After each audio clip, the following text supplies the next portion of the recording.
Hallo, liebe Zuschauerinnen und Zuschauer, heute in unserem Format Sinn des Lebens. Und wir haben heute ein ganz tolles Thema, nämlich das weibliche Prinzip, was in der jetzigen Zeit mehr und mehr sich integriert in unsere Systeme. Wir haben viele Jahre im männlichen Prinzip gelebt, mit Leistung und waren getrennt. Und jetzt die Kunst in dieser neuen Zeit, das Männliche und Weibliche miteinander zu verbinden. Und darüber spreche ich heute mit meinem Gast, Elisabeth Westermann. Sie ist heute extra hierher gekommen. Sie ist Klangcode-Therapeutin und arbeitet mit Frequenzen. Und ja, ich freue mich da sehr drüber. Hallo Elisabeth. Hallo Corinna. Ja, vor allen Dingen jetzt mein Lieblingsthema, das weibliche Prinzip nochmal anzuschauen und auf welchen Ebenen es sich jetzt hier überall integriert, ob jetzt bei uns Frauen oder bei den Männern oder in Unternehmen. Also das breitet sich ja überall aus. Ja. Und wie würdest du jetzt gerade das weibliche Prinzip denn definieren? Was bedeutet das denn? Ja, da gibt es keine Einsatzantwort drauf. Das ist etwas sehr Komplexes. Und wenn du es in seiner Urform siehst, dann hat das weibliche Prinzip das Empfangende, Wahrnehmende und aus dem Wahrnehmenden in die Intuition und dann aus der Intuition herausgehen. Und das Männliche ist einfach das, was dann umsetzt. Das männliche Prinzip ist, ohne das würde es nicht gehen, das ist das, was einfach zielgerichtet, ausgerichtet die Dinge, die wahrgenommen worden sind, umsetzen kann. Die Problematik, die wir in der heutigen Zeit haben, ist, dass das männliche Prinzip über lange Jahrhunderte bis Jahrtausende alleine fungiert hat und das Weibliche immer weiter in den Hintergrund gegangen ist.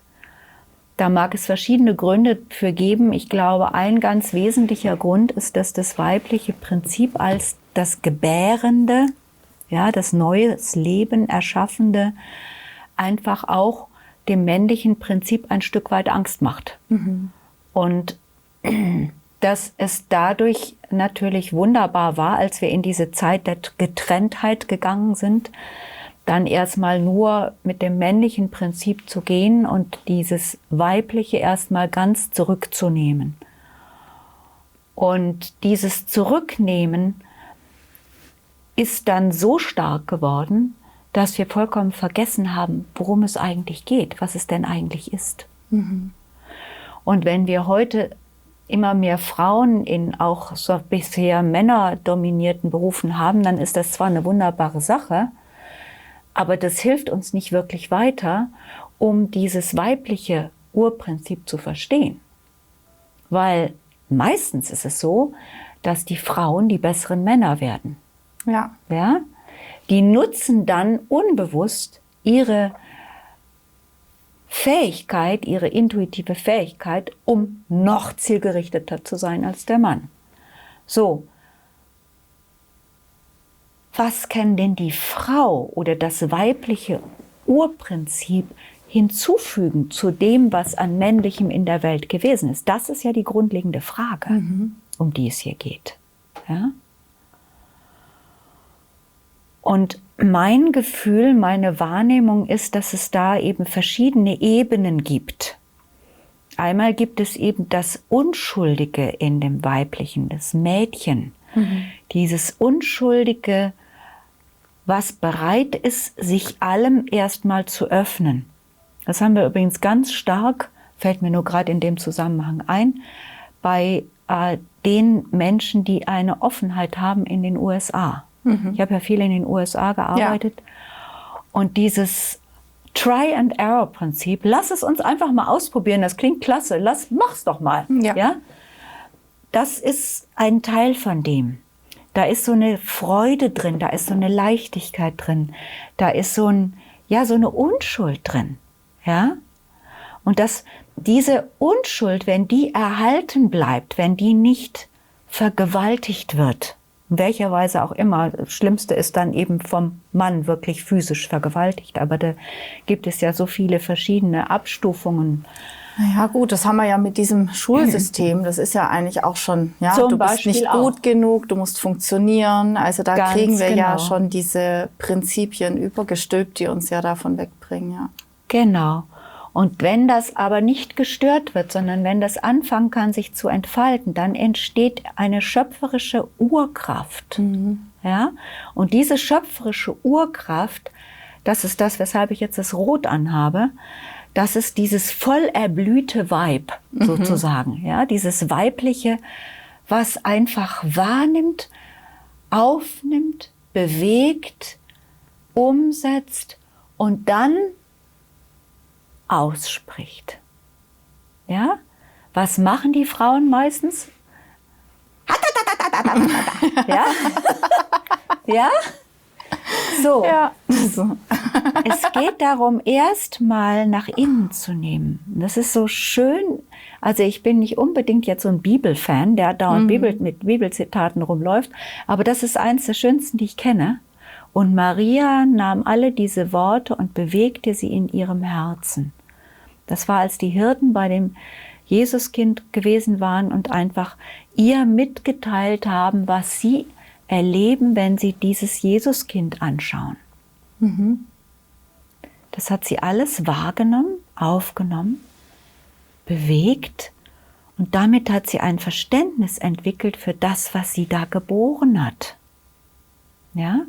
Oder dieses Urprinzip von Maria als, wie man ja sagt, Gottesmutter, also die weibliche Göttin im Grunde, die nach innen schaut in der Schwangerschaft und wahrnimmt, was in ihr wächst. Es gibt ein paar Bilder und Skulpturen von Madonnen, die schwanger sind. Und da hast du das fast immer dieses nach innen gewandte, wahrnehmende, empfindende, bewegende, ahnende, was dann dazu führt, dass sie versteht, was Neues entstehen will.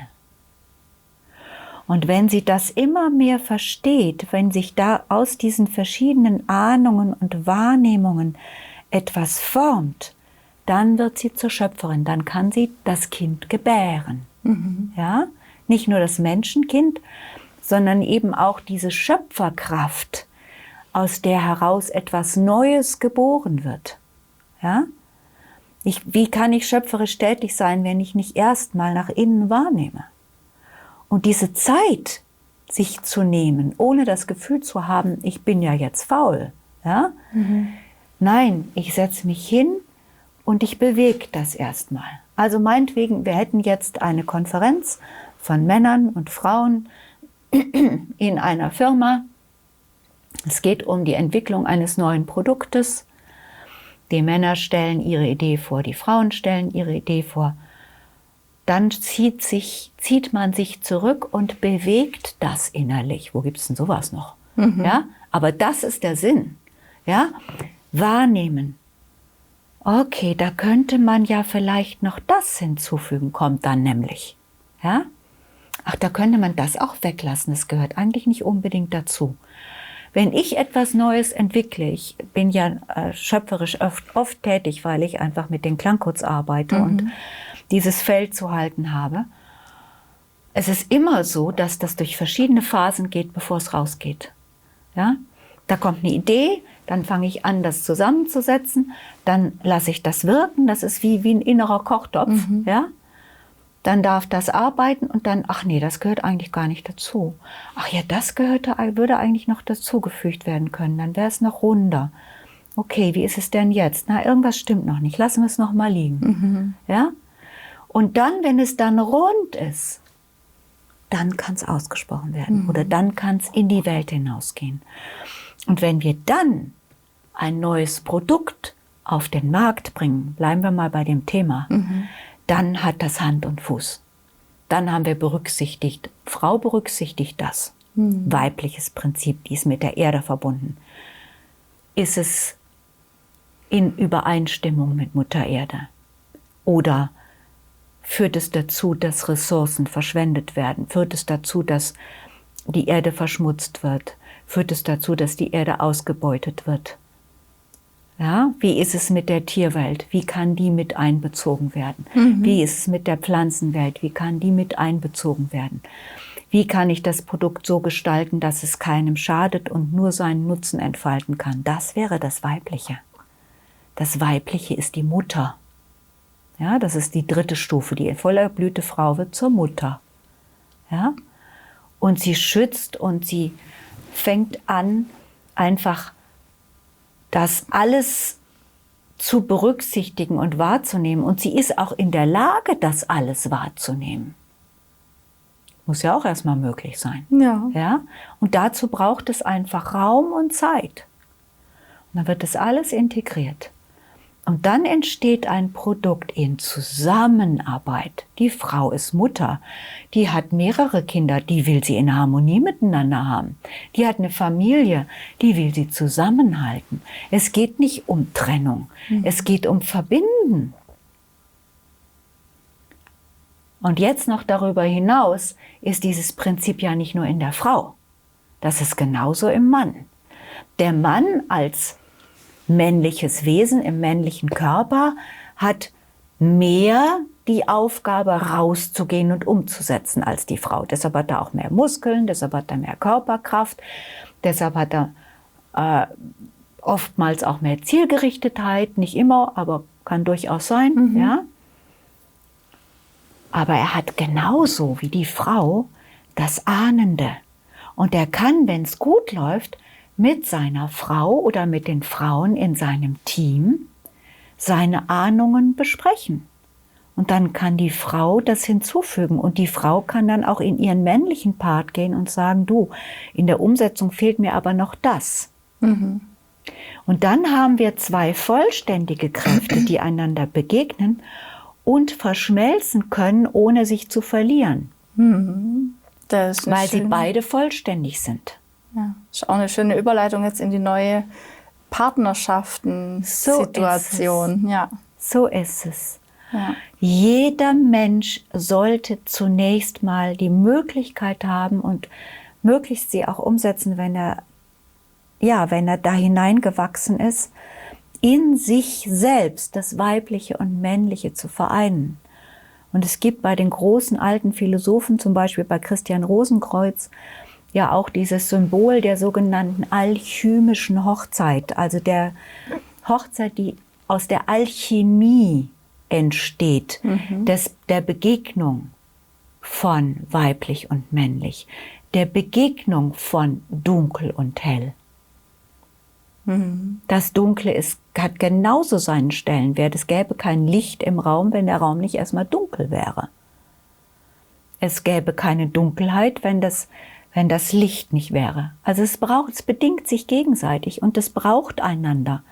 Und es will zusammengeführt und vereint werden. Jetzt hatten wir ja die letzten Jahre immer dieses Extrem, man braucht einen Partner, man sollte verheiratet sein. Das waren ja auch schon vor vielen Generationen dieses Thema. Ohne Mann bist du nichts wert als Frau. Da wurde man ja eher nicht wirklich beachtet oder sogar in der Gesellschaft verachtet, also im schlimmsten Falle. Und also hat sich dieses extreme Bedürfnis von Partnerschaften leben zu müssen jetzt ja gehalten.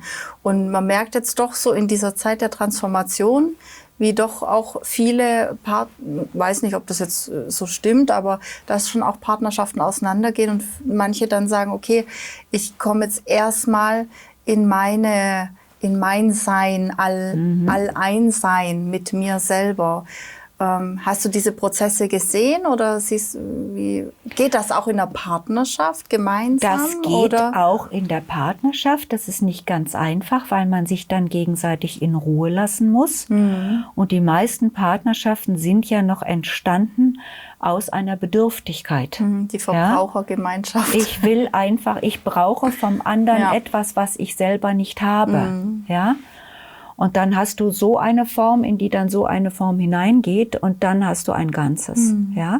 Aber bei der Verschmelzung hast du 2 in sich runde Kugeln, die dann miteinander in eine Verschmelzung gehen und dann entsteht etwas Neues, Großartiges daraus. Ich bin kein Experte für Partnerschaft, bestimmt nicht. Aber ich habe ein Gefühl dafür, wo es hingehen kann. Und das ist einfach dieses in mir selbst rund werden. Einfach merken, ich kann sowohl mein Mann als auch meine Frau stehen, sitzen, liegen, sein. Ja? Und wenn das so ist, dann ist es auch ganz selbstverständlich so, dass ich auch nur einen Menschen anziehen kann, bei dem das auch so ist. Ich hatte neulich, kurzzeitig war ich mit einem Menschen verbunden, bei dem das noch nicht so war. Und das ging sehr schnell schief. Das geht dann einfach nicht. Das ist dann relativ schnell klar. Ja, das ist ganz klar. Ja. Weil ich habe überhaupt kein Bedürfnis mehr. Und der sucht natürlich nach meiner Bedürftigkeit, weil dann hat er mich ja. Ne? Und bislang war es ja dann so, dass ich nach seiner Bedürftigkeit gesucht habe und damit hatte ich ihn. Und dann gab es eben diese Co-Abhängigkeit, aber im unguten Sinne. Ja? Das Zukünftige, das ist für mich noch mit einem Schleier versehen. Mein Gefühl ist, es wird schon ein Verschmelzen da sein, aber dieser Absolutheitseheanspruch, wie wir ihn bisher hatten, ich habe den Eindruck, dass der sich löst und dass wir mehr in einem gemeinschaftlichen Miteinander sein werden, wo es schon diese beiden gibt, wo diese beiden aber auch offen sind nach allen Seiten. Also ich spreche jetzt nicht von Sex, ja, von Gruppensex oder sowas. Ne? Also das meine ich jetzt nicht. Weil in dem Moment, wo ich mich mit jemandem sexuell vereine, meiner Meinung nach das auch so ist, dass ich wirklich nicht nur Säfte austausche, sondern dass ich energetisch mich auf eine Art und Weise verbinde, die schon einzigartig ist. Und ich glaube, ich halte es nicht für sehr gesund, wenn ich das ständig mit jemand anders mache. Also wenn ich so immer reinfühle in dieses, dann glaube ich, haben wir, wie du es so vorhin schön beschrieben hast, die Bäume, die so verbunden sind über die Meridiane, dass wir diese Verbundenheit in so einer Intensität verspüren in dieser Partnerschaft, dass man den anderen loslassen kann, aber in einer Verbundenheit. Weißt du, was ich meine? Der macht dann so seins und du machst deins und jeder befruchtet sich im Leben und man kommt wieder zusammen, aber man war immer verbunden. Man ist nicht... Und es gibt immer solche Bewegungen. Genau, ja. Ich habe eine Freundin, die lebt eine solche Partnerschaft und ich habe noch nie so viel Achtung, Achtsamkeit und Liebe zwischen zwei Menschen gesehen, wie zwischen diesen beiden. Und da gab es 2 Situationen, wo sie sich tatsächlich auch richtig getrennt haben. Das eine Mal konnte er mit etwas nicht mitgehen, wo sie das Gefühl hatte, den Weg muss sie gehen. Und da hat es ungefähr ein halbes Jahr gebraucht und dann hat er gesagt, oh, ich habe jetzt verstanden, dass es ganz anders ist. Ich habe das nicht wirklich so gesehen. Aber die haben sich wirklich getrennt und sie haben beide Rotz und Wasser geheult. Sie haben gemerkt, es geht so nicht. Und sie waren nach wie vor freundschaftlich verbunden, aber fertig. So, keine Partner mehr. Und dann ist irgendwann eine Erkenntnis in ihm erwachsen, in ihr mit Sicherheit auch, das weiß ich jetzt nicht genau was. Und siehe da, mit einem Mal konnten sie das, worum es da ging, auch doch wieder gemeinsam machen. Und das andere Mal war so, dass sie für ein halbes Jahr nach den USA ging, weil sie da was zu lernen hatte. Und sie dann gesagt haben, wir wissen nicht, was passiert. Ich weiß nicht, ob ich nicht in den USA bleibe. Ich kann es überhaupt nicht sagen. Du weißt nicht, was geschieht, wenn ich weg bin. Wir geben uns jetzt ganz bewusst einander frei. Haben sie auch gemacht. Auch Rotz und Wasser geheult. Ja? Aber dann war das ganz klar und dann sollte eigentlich ein halbes Jahr in den USA sein, um zu lernen. Ein Vierteljahr war genug, dann hatte sie alles gelernt, was sie brauchte. Kam zurück und sie waren wieder eins. Und das ist diese Freiheit, die kann nur gegeben werden, wenn man in sich rund ist. Ja. Und wenn man nicht, auch wenn man in sich rund ist, kann es ja durchaus passieren, du lernst den idealen Partner kennen, denkst du, ja? und verbindest dich mit dem und gibst dich komplett auf. Ja? Und dann geht das nicht mehr. Dann kannst du den anderen nicht mehr freilassen. Ja. Und der andere kann auch dich nicht mehr freilassen. Also ich denke mal, das ist so die zukünftige Partnerschaftssituation. Das Anliegen, was ich habe, ist, dass wir wirklich anfangen, wieder zu schauen, was ist das spezifisch Weibliche, weil wir haben es verloren. Es ist in Vergessenheit geraten. Und ich hatte das gerade vorgestern mit dieser Situation mit Gretchen, Faust. Gretchen und wie Gretchen dann schwanger wird, das ist dieses unschuldige Mädchen, was sich dann einfach dem Mann hingibt. Und der Mann, der die Verantwortung in dem Fall nicht trägt dafür, dass er es mit einem unschuldigen Wesen zu tun hat, was gar nicht weiß, was ihm geschieht. Ja, er selbst hat ja die Erfahrung, in dem Fall ist es jedenfalls so. So, und dann die Verantwortung dafür ablehnt. So war das ja auch früher in unserer Gesellschaft. Ja? Wie einfach wäre so eine Situation zu lösen gewesen, selbst wenn der Mann sagt, okay, ich habe mit der mal einmal geschlafen, das ist aber, ich habe gemerkt, das passt nicht. Ja?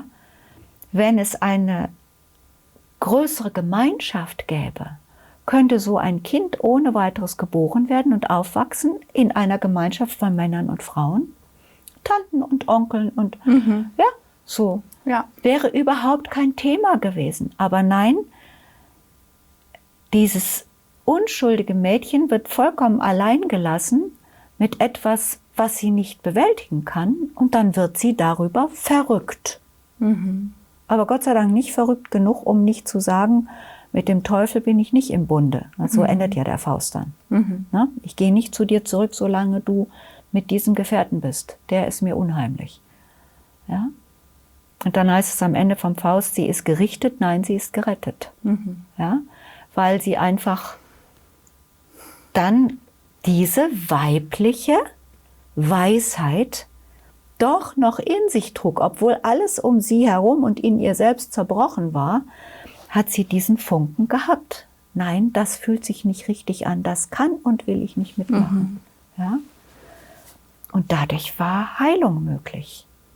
Und das können wir wiederentdecken. Und dann werden wir auch diese Schöpferkraft wiederentdecken. Und die ist natürlich im Mann genauso wie in der Frau. Hat vielleicht ein anderes Gesicht manchmal. Ja? Und kann sich auch auf andere Dinge richten. Also, blödes Beispiel, aber nettes Beispiel. Männer lieben Autos. Es gibt auch Frauen, die Autos lieben. Ja. Aber Männer sind mögen das ja ganz besonders. So, also, man kann ja ein schickes neues Auto erfinden. Ja. Frau erfindet dann vielleicht ein wunderschönes Möbel zum Draufsitzen. Ja? Also ergänzend sich dass einfach. Sich das einfach, genau. Aber dass dieses weibliche, mit rein. Schöpferisch, das ist die Schöpferkraft, die aus dieser Herzensintelligenz, aus dem, was ich das erwärmte Licht, das Liebe durchwärmte Licht nenne, was aus dem entsteht. Silke Schäfer, hast du vorhin erwähnt, würde sagen, die Uranus-Qualität. Ja? Na, da geht ein Licht auf. Bumm. So ist das. Interessant. Und dann kann vielleicht noch ein anderes weibliches Element dazukommen. Und plötzlich haben wir eine Neuschöpfung. Super. Ein tolles Schlusswort. Vielen Dank, liebe Elisabeth. Gerne. Dann hoffen wir, dass alle Frauen, und auch alle Männer, dass wir alle in unser Alleinsein kommen. Ja. Und in die Schöpferkraft. Kreativ werden, unsere neue Welt erschaffen. Ja, super. Wir können es. Vielen Dank, dass du da warst. Ja. Gerne. Also, Sie haben es gehört, ganz nach dem Motto, komplett in die Schöpferkraft kommen, wieder den inneren Funken entdecken. Das weibliche Prinzip darf jetzt gelebt werden, gefunden werden und ausprobiert werden. Ja, viel Erfolg dabei und schön, dass Sie heute da waren. Alles Gute, bis bald. Tschüss.